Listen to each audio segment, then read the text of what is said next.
கர்த்தருடைய பரிசுத்த நாமத்திற்கு மகிமை உண்டாவதாக. ஜூலை மாதம் 17ஆம் தேதி வெள்ளைப்போல நிகழ்ச்சியின் வாயிலாக உங்களை சந்திப்பதில் எனக்கு மிகுந்த மகிழ்ச்சி. உங்களுக்காக ஒரு வசன பகுதியை வாசிக்கிறேன். யாக்கோபு 1ஆம் அதிகாரம் 19-20.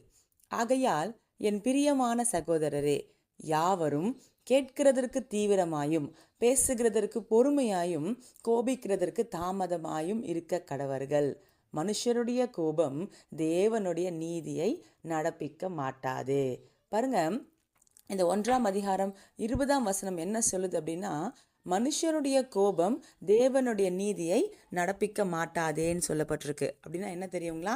மனிதர்கள் கோபப்படும் பொழுது அவங்க தேவ சித்தத்தை, தேவன் விரும்புகிற காரியத்தை செய்ய முடியாமல் போகிறாங்கன்றது தான் யாக்கோபு 1ஆம் அதிகாரம் 20ஆம் வசனம் சொல்லுகிற காரியம்.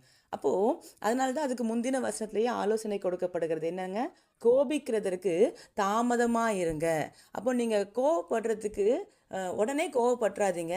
நீங்கள் யோசிங்க, இந்த இடத்துல இந்த கோபத்தை காட்ட வேண்டிய அவசியம் இருக்கா அப்படின்றத யோசிங்க அப்படின்றாரு.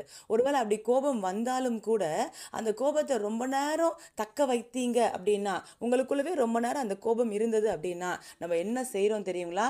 தேவ நீதியை நடப்பிக்காதவர்களாக மாறுகிறோம். தேவ நீதியை நடப்பிக்கலை அப்படின்னா நம்மளுடைய இந்த ஜீவியம், இந்த ஓட்டம் எல்லாமே தவறாய் போக ஆரம்பிச்சிடும். ஏன்னா ஒவ்வொரு நாளும் தேவ நீதியை, தேவ சித்தத்தை நிறைவேற்றுகிறதன் மூலமாகத்தான் நம்ம பாதையை நம்ம சரியாக ஓடிக்கொண்டிருக்கிறோம். ஸோ கோபம் என்ற ஒரு விஷயம் உங்களுடைய பாதையவே மாற்றும் அப்படின்னா, உங்களை தேவ நீதி அற்றவர்களாக, தேவ சித்தம் செய்யாதவர்களாக மாற்றிவிடும் அப்படின்னா, அந்த கோபத்தை கட்டுப்படுத்த நம்ம நிச்சயமாக முயற்சி தாகணும் இல்லைங்களா? ஸோ ஒரு கோபம் வரும் பொழுதே யோசிக்கலாம், இந்த கோபத்தை காட்டணுமா, இந்த கோபத்தை ஹோல்ட் பண்ணணுமா, சஸ்டெயின் பண்ணணுமா, கொஞ்சம் யோசித்து எதை நம்ம சரியான கோபம் வைத்துக்கொள்ள வேண்டியதும் இருக்கு.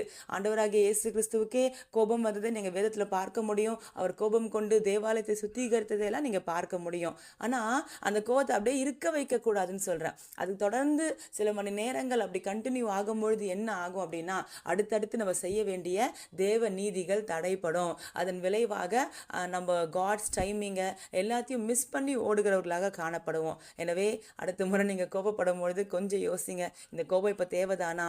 இந்த கோபத்தினால நான் தேவ நீதியை செய்யாமல் விட்டுட்டா என் மேலே இருக்கிற தரிசனமும் நோக்கமும் நான் மிஸ் பண்ணுற மாதிரி இருக்குமே, வேண்டாம் அப்படின்னு யோசித்து நீங்கள் கோபத்தை விட்டு நீங்கள் தேவ நீதியை செய்ய பிரயாசப்படுங்க.